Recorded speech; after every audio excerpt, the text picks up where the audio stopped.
ನಮ್ಮ ಚಿಕ್ಕವ್ವ ಈಗ ಸಂಜೆ ವಾಕ್ ಮಾಡೋಕ್ಕೆ ಅಂತ ಬಂದಿದ್ದು. ಚಿಕ್ಕವಂಗೂ ನಮಗೂ ಜಗಳ ಆಗಿ ಅವಳು ಮನ್ಸ್ಕೊಂಡು ಹಂಗೆ ಹೋಗಿದ್ದಾಳೆ, ಚಪ್ಪಲು ಬಿಸಾಕ್ ಹೋಗಿದ್ದಾಳೆ. ಮನೇಲಿ ಯಾರು ಇಲ್ಲ, ಅಲ್ಲಿ ಈಗ ನಮ್ಮ ಚಿಕ್ಕವ್ವ ಅಲ್ಲಿ ಕೂತಿರ್ತಾಳೆ. ಹೋಗಿದ ತಕ್ಷಣ ಎಲ್ಲರೂ ಅಂದ್ಬಿಡೋಣ ಜೋರಾಗಿ, ಓಕೆನಾ? ಆಗಿದೆ ಮಗಳೇ, ಗೀ ರೈಸ್ ಮತ್ತೆ ಎಗ್. 4th ರೌಂಡ್ ತಲೆ ಒಂದು ಬಾಚ್ಬೋದಪ್ಪ ಚೆನ್ನಾಗಿ. ಅದಕ್ಕೇನು ಅಂತ ರಿಸ್ಕ್ ಮಾಡೋದು, ಜುಟ್ಟಾಕದೆ ಒಂದು ಕೈಗೆ ಸಿಗಲ್ಲ. ನಾವು ಟ್ರೈ ಮಾಡೋದು ಬೇಡ ಒಂದು ಕಡೆ. ಅವ್ರಿಗೆ ಹಾಕೋದು ಬೇಡವಾ? ಹಾಕೋದು ಕೂತಾಕೋದು ಬೇಡವಾ? ಇದಾದ್ರೂ ಚೆನ್ನಾಗಿ ಮಾಡಿ ಚಿಕ್ಕಬೇಕು, ಚೆನ್ನಾಗಿ ಬರ್ತಿದೆ. ಇದೆಯಾ? ಇದು ಲೂಸ್ ಆಗಿಲ್ಲ ಅಲ್ವಾ? ಒಂದು ರಬ್ಬರ್ ಹಾಕುವ ಲೂಸ್ ಆಗ್ಬಿಡುತ್ತೆ ಕಣ. ಇದಾದ್ರೂ ಚೆನ್ನಾಗಿ ಬಂತು ಚಿಕ್ಕಪ್ಪ. ಬರಲ್ಲ ಕಣವ ಚಿಕ್ಕಪ್ಪ. ಅಂತೂ ಇಂತೂ ಮಾಡಿಬಿಟ್ರು. ನಾನು ಜುಟ್ಟ ಈಗ 4ನೇ ಸರಿ ಹಾಕಿರೋದು ಜುಟ್ಟು ನಾನು ನನ್ನ ಮಗಳಿಗೆ. ಚೆನ್ನಾಗಿದೆಯಾ ಮಗಳೇ? ಇದರಲ್ಲೇ ಬೆಸ್ಟ್ ಮಗಳೇ ಬಂದಿರೋದು ಜುಟ್ಟು. ಎಷ್ಟು ಸುಂದರವಾಗಿ ಕಾಣಿಸ್ತೀರಾ ಗೊತ್ತಾ ಮಗಳೇ, ಜಡ ಹಾಕಿದ್ರೆ ನೀವು. ಅಪ್ಪಾಜಿ ಎತ್ತು ಹಾಗೆ ಯಾಕೆ ಜಟ್ಟು ಹೋಗ್ತೀರ?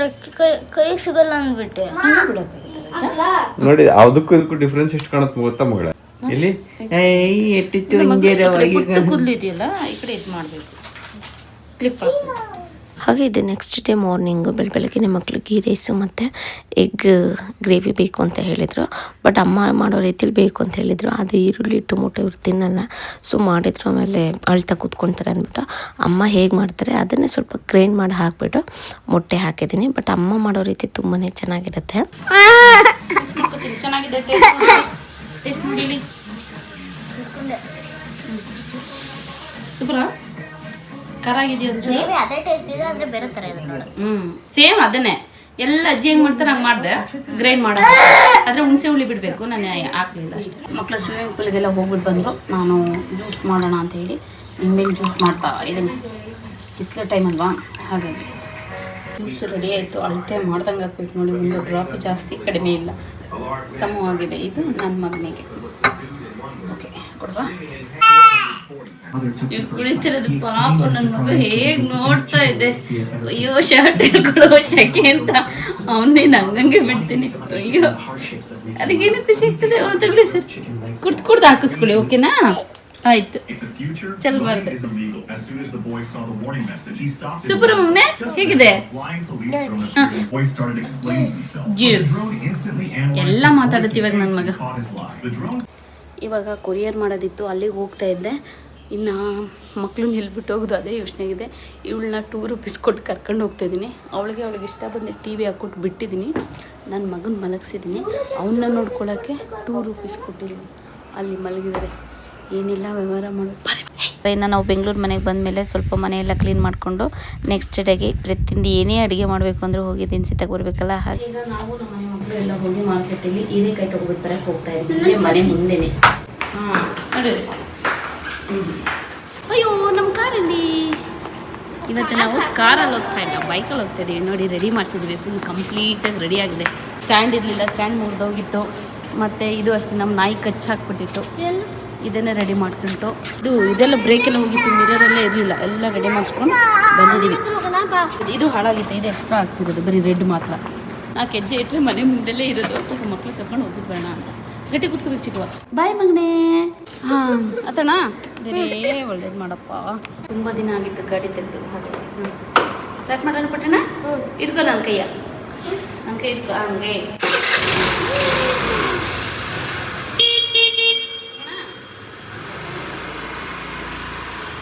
ಜೋರಾಗಿ ಹೋಗಿ, ನಾನು ಬರ್ತೀನಿ.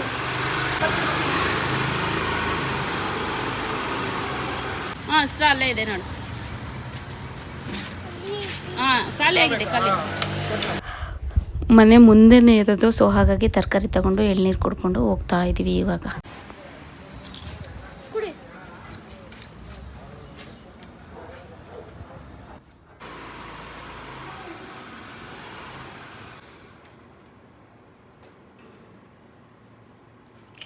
ಮನೆ ಮುಂದೆನೇ ಇತ್ತು, ಆದರೆ ಸುಮ್ಮನೆ ಮಕ್ಕಳು ಖುಷಿ ಪಡಿಸೋಣ, ಹೊಸ ನಮ್ಮ ರಾಜಕುಮಾರನ ನೋಡಿ ಹಾಗಾಗಿ ಹೋಗ್ಬಿಟ್ಟು ಬಂದು. ಪುಟ್ಟಣ ಬಾಯ್ ಮಾಡು, ಮುತ್ತು ಕೊಡು.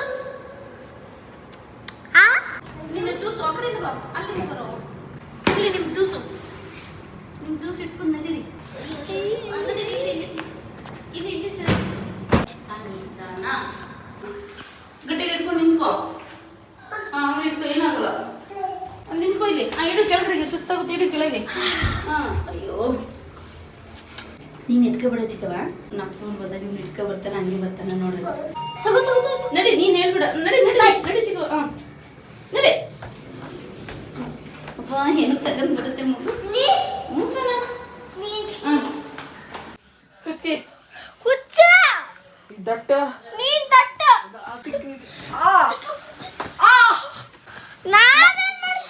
ಮಾತಲ್ಲ ಅಷ್ಟೇ, ಏನಾದ್ರು ಮಾಡ್ಕೊಳ್ಳಿ.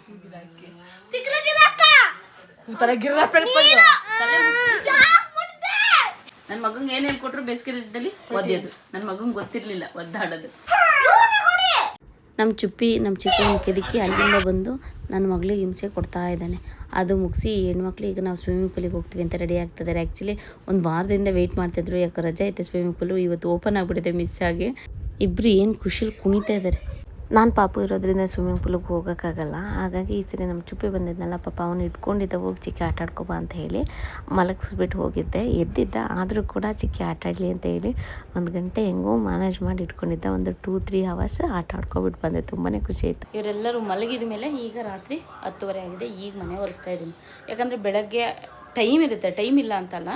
ಈಗ ಬೆಳಗಿನ ಟೈಮ್ ಒರೆಸಿದ್ರೆ ಪಾಪ ಓಡಾಡ್ತಿರ್ತಾನೆ, ಬಿದ್ದು ಹೋಗ್ಬಿಡ್ತಾನೆ. ಮತ್ತು ಈ 4 ಜನ ಮಕ್ಕಳು ಕೂತಿ ಜಾಗದಲ್ಲಿ ಕೂತ್ಕೊಳ್ಳಲ್ಲ, ಆ ದಾರವರೆಗೂ ಓಡಾಡ್ತಾನೇ ಇರ್ತಾರೆ. ಸೊ ಎಷ್ಟು ಒರೆಸಿದ್ರು ಗಲೀಜಾಗಿ ಅನಿಸುತ್ತೆ. ಅದಕ್ಕೆ ಇವರೆಲ್ಲ ಮಲಗಿದ ಮೇಲೆ ಕ್ಲೀನಾಗಿ ಒರೆಸಿದ್ರೆ ಮತ್ತು ನಾಳೆ ಸಂಜೆವರೆಗೂ ಅದೇ ಥರ ನೀಟಾಗಿರುತ್ತೆ ಅಂತ. ಆದರೂ ಇಲ್ಲ, ಅಷ್ಟರೊಳಗೆ ಕ್ಲೀನ್ ಮಾಡಿ ಗುಡಿಸೋದು 4 ಸಲ ಗುಡಿಸ್ತಾ ಇದ್ದೀನಿ. ಕ್ಲೀನ್ ಮಾಡೋದು 2-3 ಸರಿ ಕ್ಲೀನ್ ಮಾಡ್ಕೊಳ್ತಾ ಇದ್ದೀನಿ. ಒರೆಸೋದು ಮಾತ್ರ ರಾತ್ರಿ 1 ಸರಿ, ಮಕ್ಕಳು ಹೋಗೋವ್ರಿಗೂ. ಆ ನಂತರ ಬೆಳಗ್ಗೆನೇ ಒರೆಸ್ಕೊಂಡ್ಬಿಡ್ತೇನೆ. ಸೊ ಹಾಗಾಗಿ ಚಿಕ್ಕ ಮನೆ ಆದರೆ ಆ್ಯಕ್ಚುಲಿ ಚಿಕ್ಕ ಮನೆ ಕ್ಲೀನಾಗಿ ಇಟ್ಕೊಬೋದು ಹೋಗ್ತೀವಿ. ಆ್ಯಕ್ಚುಲಿ ಚಿಕ್ಕ ಮನೆ ಬೇಗ ಕೆಲಸ ಮುಗಿಯುತ್ತೆ, ಬಟ್ ತುಂಬ ಕೆಲಸ ಇರುತ್ತೆ. ಅದು ಹೊರಸ್ತಲ್ಲಿ ಇರೋಕ್ಕಾಗಲ್ಲ, ಅಷ್ಟು ಗಲೀಜು. ಅಂದರೆ ಪುಟ್ಟು ಜಾಗ ಅಲ್ವ, ಮಕ್ಕಳು ಇನ್ನೆಲ್ಲಿ ಓಡಾಡ್ತಾರೆ ಹೇಳಿ.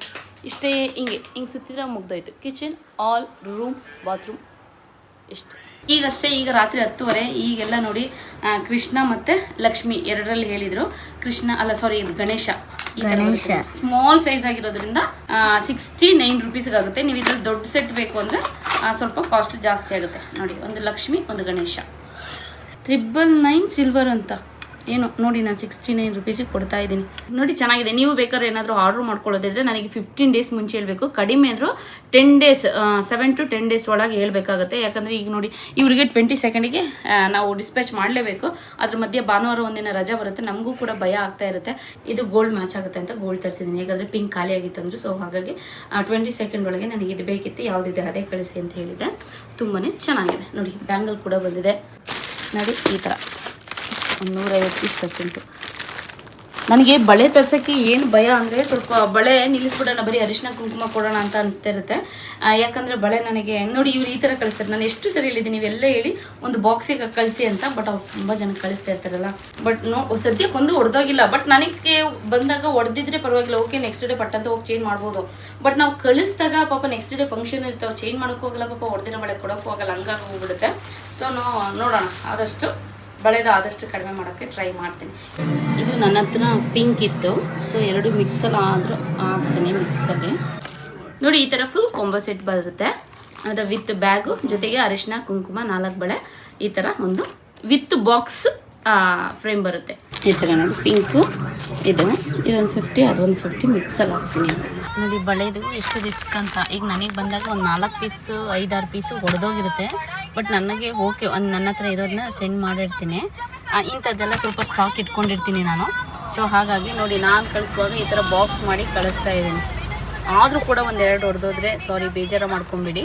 ಈಗ ಇದಕ್ಕೊಂದು 150 ತುಂಬಬೇಕು ಅಂದರೆ ಇನ್ನೊಂದು ಬಾಕ್ಸ್ ಮಾಡ್ತೀನಿ. ಹಿಂಗೆ ಗೊತ್ತಾ, ಕೊರಿಯರಲ್ಲಿ ಇಲ್ಲಿ ಹಾಸನಲ್ಲಿ ಆ ಥರ ಇಲ್ಲ. ಇಲ್ಲಿ ಬೆಂಗಳೂರಲ್ಲಿ ಹೆಂಗೆ ಅಂದರೆ ಹಿಂಗೆ ಮೆಜರ್ಮೆಂಟ್ ನೋಡ್ತಾರೆ, ಈ ಥರ ನೋಡ್ತಾರೆ. ಆ ಸೈಜ್ ಮೇಲೆ, ವೆಯ್ಟ್ ಮೇಲೆ ತೂಕ ಹಾಕ್ತಾರೆ. ಹಾಸನಲ್ಲಿ 300 ರೂಪಾಯಿ ಹೋಗೋ ಅಂಥದ್ದು ಇಲ್ಲಿ 900 ರೂಪಾಯಿ ಕೊಟ್ಟು ಕಳಿಸ್ಬೇಕು.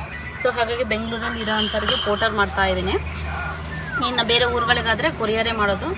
ಶಿಪ್ಪಿಂಗ್ ಚಾರ್ಜ್ ಎಕ್ಸ್ಟ್ರಾ ಇರುತ್ತೆ. ನಾವು 50 ರೂಪಾಯಿ 80 ರೂಪಾಯಿ ಆದರೆ ನಾವು ಹಾಕೊಬೋದಿತ್ತು. ಬಟ್ ಇಲ್ಲಿ 500-600 ರೂಪಾಯಿ ಶಿಪ್ಪಿಂಗ್ ಚಾರ್ಜ್ ನನಗೆ ಕಷ್ಟ ಆಗುತ್ತೆ. ಇದು ಕಲರ್ ಈ ಸರಿ ಖಾಲಿ ಆಗಿತ್ತು. ಸೊ ಹಾಗಾಗಿ ಗೋಲ್ಡ್ ಕಲರ್ ಇದ್ರಲ್ಲೇ ಬ್ಯಾಂಗಲ್ ಹಾಕ್ತಾ ಉಂಟು. ಪಾಪ ನಮ್ಮ ಚಿಕ್ಕ ಓಡಾಡ್ಕೊಂಡು ಬಂತು ಬಾಕ್ಸ್. ಇದೇ ದೊಡ್ಡದಿತ್ತು, ಇದರಲ್ಲೆಲ್ಲ ಆಗೋದಿಲ್ಲ. ಹಾಗೆ 3-4 ಬಾಕ್ಸು ಎಲ್ಲ ಪ್ಯಾಕ್ ಮಾಡಿಕೊಂಡು ಇಲ್ಲಿಗೆ ಕೊರಿಯರ್ ಮಾಡೋಣ ಅಂತ ಬಂದೆ. ಬಟ್ ಇಲ್ಲಿಗೆ ಬಂದಮೇಲೆ ಗೊತ್ತಾಯಿತು ನಾನು ಕಳಿಸೋ ಅಡ್ರೆಸ್ಸಿಗೆ ಸರ್ವಿಸ್ ಇಲ್ಲ ಅಂತ ಹೇಳ್ಬಿಟ್ಟು. ಸೊ ಅಲ್ಲೇ ಪಕ್ಕದಲ್ಲಿ DTDC ಆಫೀಸ್ ಇತ್ತು, ಅಲ್ಲಿಗೆ ಬಂದಿದ್ದೀನಿ. ನಾನು ಬೆಳಗ್ಗೆ ಬಂದು ಕೊರಿಯರ್ ಮಾಡಿದ್ರು, ಅವ್ರು ಮಾತ್ರ ಸಂಜೆ 6:30 ಮೇಲೇ ಡಿಸ್ಪ್ಯಾಚ್ ಮಾಡೋದು. ಸೊ ಅಷ್ಟರಲ್ಲಿ ನಾನು ತಗೊಬಂದು ಕೊಟ್ಬಿಡ್ಬೇಕು. ಇವ್ರ ಸರ್ವಿಸು ಕೂಡ ತುಂಬ ಚೆನ್ನಾಗಿದೆ. ಮುಗಿಸ್ಕೊಂಡು ಬಂದು ಇವಾಗ ಕಾಫಿ ಮಾಡಿಕೊಡ್ತಾ ಇದ್ದೀನಿ. ಇವತ್ತಿನ ಮುಗಿಸಿರು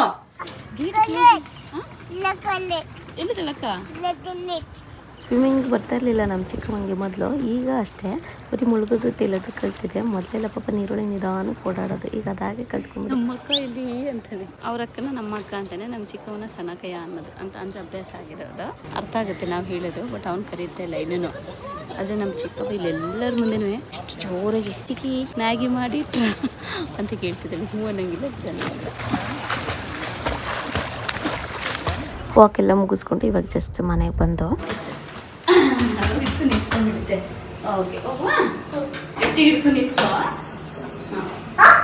ನೋಡಿ ನನ್ನ ಮಗ ಎಲ್ಲಿ ಇಟ್ಕೊಂಡು ಧೂಳು ಹೊಡಿತಾ ಇದ್ದೀನಿ ಅಂತ ಹೇಳ್ಬಿಟ್ಟು ಇಟ್ಕೊಳ್ಳೋ ಚುಪ್ಪಿ. ಅಮೆಝಾನಿಂದ ಏನೇನೋ ಪಾರ್ಸಲ್ ಬಂತು. ಇದು ನನ್ನ ಮಗಂದು ಡೈಪರ್. ಇದು ಅಂದರೆ ತೊಳೆದಿದ್ದ ಪಾತ್ರೆಗಳು ಹಾಕೋಕ್ಕೆ ಅಂತ ಒಂದು ಸ್ಟೀಲ್ದು ಆರ್ಡರ್ ಮಾಡಿದ್ದೆ. ಅದು ಈ ಥರ ಪಾತ್ರೆ ಜೋಡಿಸಿದ ಮೇಲೆ ಸ್ವಲ್ಪ ಚೆನ್ನಾಗಿ ಕಾಣಿಸುತ್ತೆ. ಅಂದರೆ ಈಗ ಏನಾದ್ರು ವೀಡಿಯೋ ಮಾಡುವಾಗ ಪಟ್ಟಂತೆ ತಗೊಂಡು ಬೇರೆ ಕಡೆ ಇಟ್ಕೊಬೋದು. ಬೇರೆ ಟೈಮ್ ಜೋಡಿಸಿದ್ರೆ ಅದು ತೆಗೆದಿಡೋಕ್ಕೆ 10 ನಿಮಿಷ ಕೆಲಸ ಹಿಡಿಯೋದು. ಇದ್ರದ್ದು ಲಿಂಕ್ ಬೇಕು ಅಂದರೆ ಡಿಸ್ಕ್ರಿಪ್ಷನಲ್ಲಿ ಕೊಟ್ಟಿರ್ತೀನಿ, ಹೋಗಿ ಚೆಕ್ ಮಾಡ್ಬೋದು. ಇವತ್ತು ಮಧ್ಯಾಹ್ನಕ್ಕೆ ಬಿರಿಯಾನಿ ಮಾಡಿದ್ದು, ಚಿಕನ್ ಬಿರಿಯಾನಿ. ಆಯ್ತಾ ಇದ್ದಾರೆ ಮಕ್ಕಳೆಲ್ಲ, ಇನ್ನೇನು ಹೊಡೆದೇ ಬಿಡ್ತಾರೆ 10 ನಿಮಿಷ ಲೇಟ್ ಆದರೆ. ಬಿರಿಯಾನಿ ತಿನ್ಕೊಂಡು ನಗೇಟ್ಸ್ ಎಲ್ಲ ತಿನ್ಕೊಂಡು ಬಂದಿದ್ದೀವಿ ಆಟ ಆಡೋಕ್ಕೆ. ಪಾಪ ನಮ್ಮ ಚಿಕ್ಕ ಒಂದ್ಸಲಿ ನೋಡ್ಕೊಳ್ಳುತ್ತೆ. ಪುಟ್ಟನ ಬಾಯ್.